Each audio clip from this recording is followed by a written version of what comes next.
Hi loves, Joni here. This week I wanted to show you my process for chopping up drum breaks. It's the quickest way I've found to get silly with breaks, and you can get really wicked results just by playing around with it. We're going to dig into why drum breaks sound the way they do and how we can make the most of them, and I'll also show you some tips for processing your breaks so that you can show them off as best as possible in the context of a track.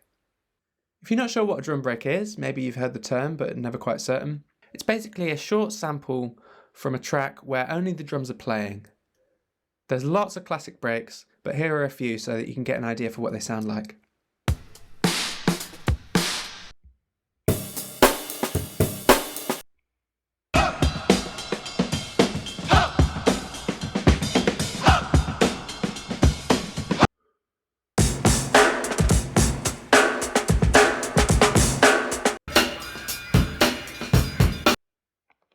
A lot of these breaks come from classic funk and soul tracks, and I definitely recommend digging into the history of some of these samples if that's something you're interested in, because it's really fascinating.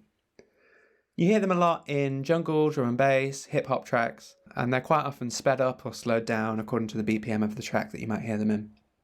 But they have a really cool and specific sound, and we're going to talk you through how to show that off in the best possible way. We're going to start with a classic break called the Amen break, but this technique will work with whatever drum break you want to work with. We're up at 160 BPM because jungle will never die, and we're going to use the simpler instrument on a MIDI track. I'll drop that in now. Simpler is, as the name suggests, a stripped down version of the sampler instrument, but it's not just a lesser version of its big sibling. It actually has some features that you don't get with sampler, and it's really powerful in its own right.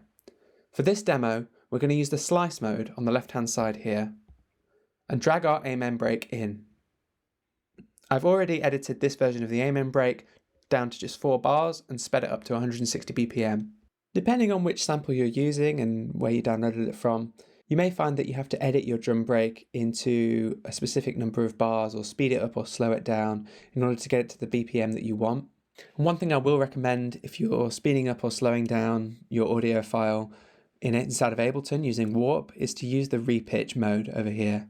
These other modes are much more complicated, and the only option that producers of those old drum and bass or hip hop tracks would have had was to repitch, to literally speed up or slow down the playback of the file to get it to a different tempo. So if you're looking for that classic sound, that's what you want to do. Okay, so slice mode makes it so that each MIDI note coming in plays a different little segment of the audio file. I've pitched down my laptop keyboard to play the sample by hitting Z a couple of times. We can control how many segments our audio file is chopped up into using this sensitivity control. Simpler is looking for transients in our audio file, points where the signal suddenly jumps up like it does at the beginning of a drum hit, and the higher the sensitivity is, the quieter the transients it will pick up. The other modes down here allow us to chop up our file into equal segments based on the tempo of the track, or of the sample. But we can actually get more interesting results for chopping up our drum break if some of our segments are shorter or longer than the others. It can give us some fun, unexpected rhythmic results. I'm going to set the sensitivity to something that feels right. By default, each key I hit on the keyboard plays a single slice and stops. This is a useful behaviour if you're working with a vocal sample, for instance, and you're playing little excerpts in a kind of melody, but we're actually going to change the playback mode down here to through. In this mode, if I play a note on the keyboard, Simpler carries on playing the audio file to the end from whichever slice I play.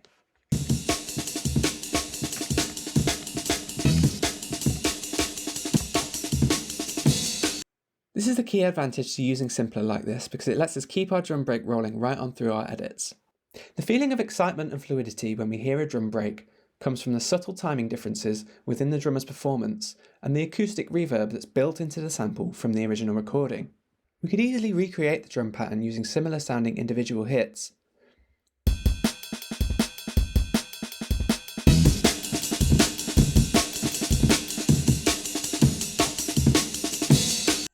But the reason the Amen sounds so good is because of all those variations and inconsistencies of the drummer hitting the kit, and all the ambience and reverb from the room the kit was recorded in.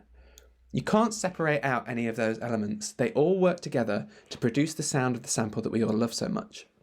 What's key for us as producers then is that when we chop up and reorder the different parts of the amen break, all those internal rhythmic subtleties, and just as importantly, the acoustic reverb from each of those drum hits, gets shuffled around and reordered along with the hits themselves.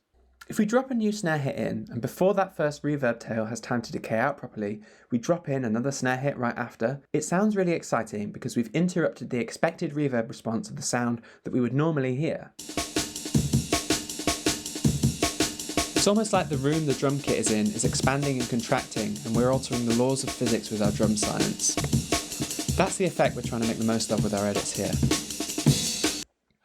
So the through mode lets the sample keep playing from wherever we start it and helps our edits sound more dynamic by allowing us to easily vary the length of the chunks we're chopping up our sample into and emphasising that effect of keeping or interrupting the decay of the reverb like we just discussed. Now we're going to start programming some edits in the MIDI editor. What we want to do is establish a cool syncopated rhythm at the start of the loop and then try to find interesting patterns by letting the break continue to play in certain spots. If we get to a point where we don't know what to program in next, we'll just let the sample play out and listen for when it does something interesting that we want to emphasise or embellish.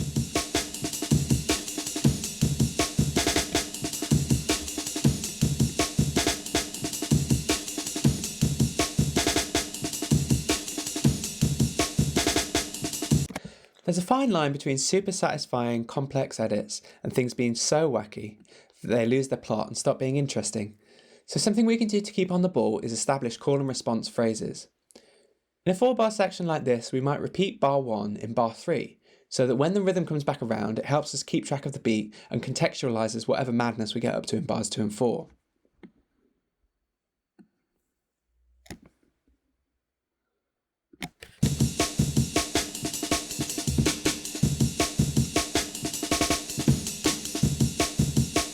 There are no hard and fast rules for this, of course, and it can sound really sick to almost play against the pulse of a song for a few beats and then pick the rhythm back up in an unexpected place, so have a play around and see what happens. Just try to keep in mind that it helps to lock back into sync with the rest of your track every now and then so that we can properly appreciate the mind-bending edits you're pulling off, and they don't completely run off into their own little world.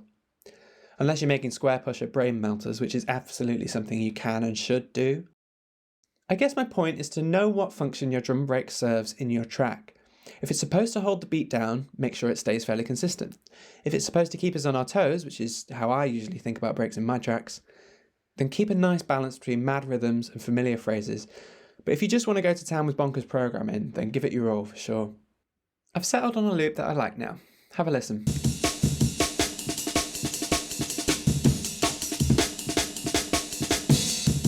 I've also dropped in a few other elements so that we can get an idea for how the break might fit into a whole track.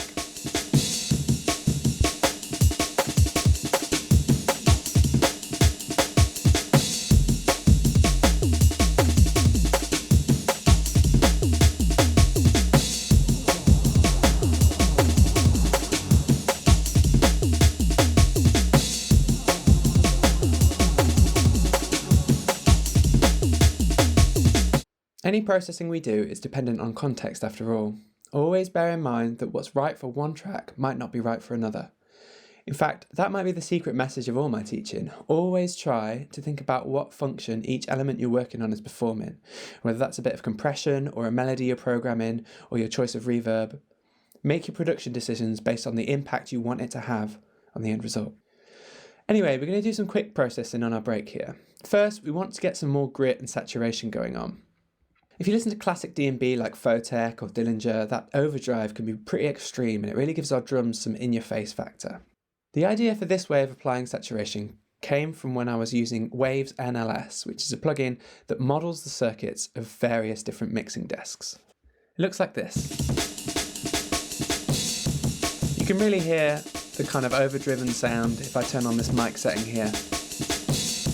One of the things that this plugin does is in this dual mono mode, it processes the left and the right channels of the stereo track slightly differently so that we get some subtle differentiation in our stereo imaging, which sounds wicked on drum breaks to emphasise that analogue feel.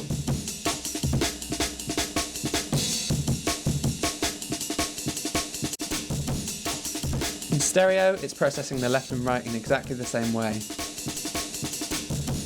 But in dual mono, hopefully you can hear there, if I really crank this up, Each side is distorting slightly differently. We can recreate a similar result with stock Ableton plugins by using an effect rack with 2 chains on it. Using a utility, we can separate our drum break into a left and a right channel.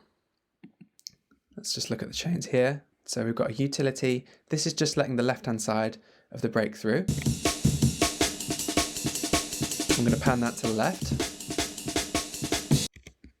I'm going to grab another utility, put it in a separate chain. We want just the right, and we're going to pan that hard right.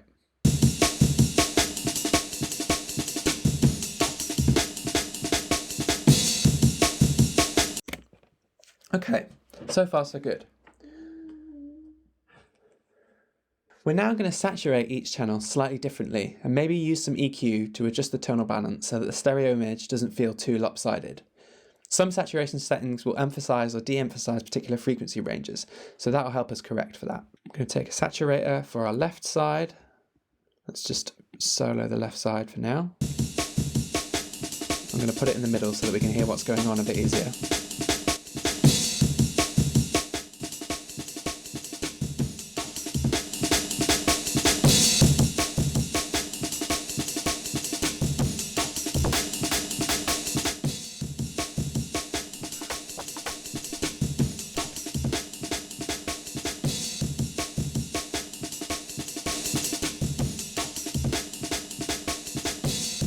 Okay, that sounds pretty cool. And now to the right side.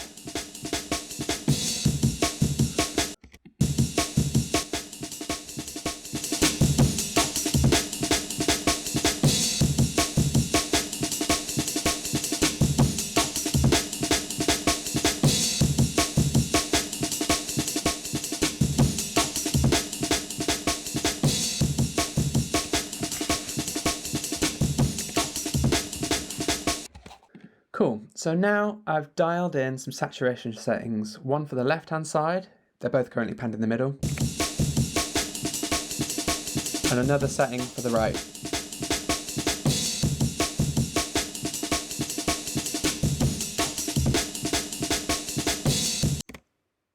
If we separate these out and pan them,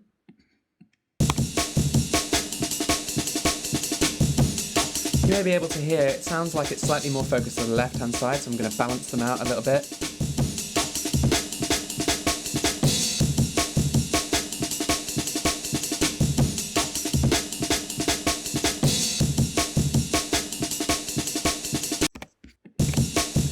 I've also dialed in some very subtle EQ on the right-hand channel, just to tame a bit of the mid-range and bring the brightness in line with the left-hand channel. This is what I was talking about using EQ to balance out the stereo image once we've saturated them with different settings. Now that our Amen is sounding good and gnarly, we'll apply some compression to bring out the transients of our drums and squeeze the room reverb to hype it up even more. We're compressing after the saturation because if we were to compress first, the difference in volume between the softer hits and the harder hits would be less due to the compression, meaning that the saturation would then affect each of them more similarly.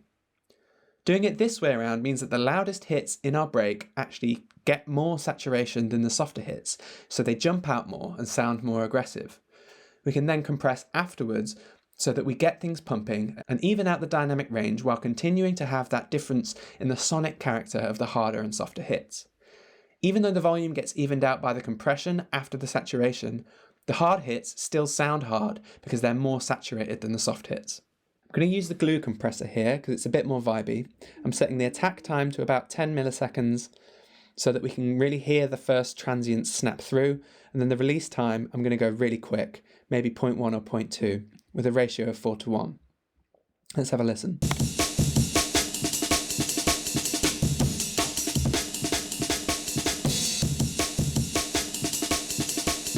By setting the release time as fast as it possibly can, I'm giving the compressor time to open back up in time for the next drum hit to happen so that we can really hear that pumping character on the room sound.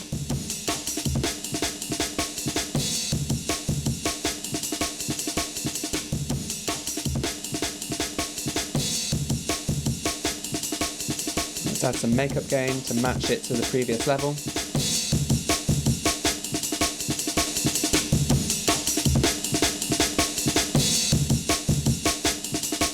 You should be able to hear the actual drum hits themselves are about the same level when I turn the compressor on, but the room sound comes up because we're compressing the dynamic range between the loudest and the softest parts of the signal.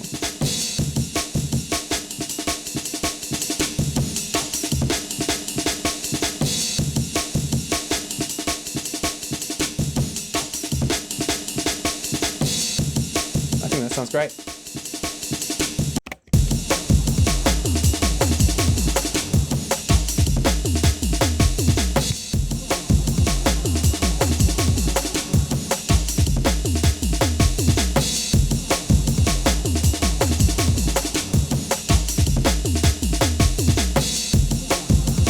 We might want to make some EQ tweaks to balance out the sound and shape its character according to the aggressive role we want it to play in our track. This is something that I'll pay further attention to in the mixdown stage of the production process. But for now, I think it sounds pretty good, so let's commit to it. I'm going to make an audio track and set the input to our amen break.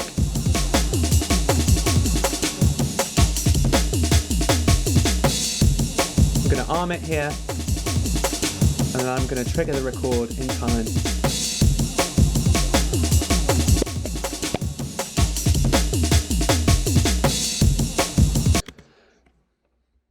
Cool. If you really wanted to go sicko mode, you can make a new simpler and drop this edited break into it to mangle it even further. I certainly wouldn't stop you. I hope you found this demonstration useful. This is how I would work with the drum break from start to finish, more or less. This is a fairly frictionless way of working with this type of sample, and hopefully you found some useful or inspiring info in this video. If you're watching this, it means you're a supporter of my Patreon, so thank you so much for your support. Please tell people you know if you think they might find these videos useful. As always, I'm available for one-on-one tuition and small group courses, with priority given to Black, minority ethnicity, queer, trans and non-binary people on a pay-what-you-can basis. Get in touch with me at outsiderspeaks.co.uk to find out more about that, and happy music making. I'll see you next week.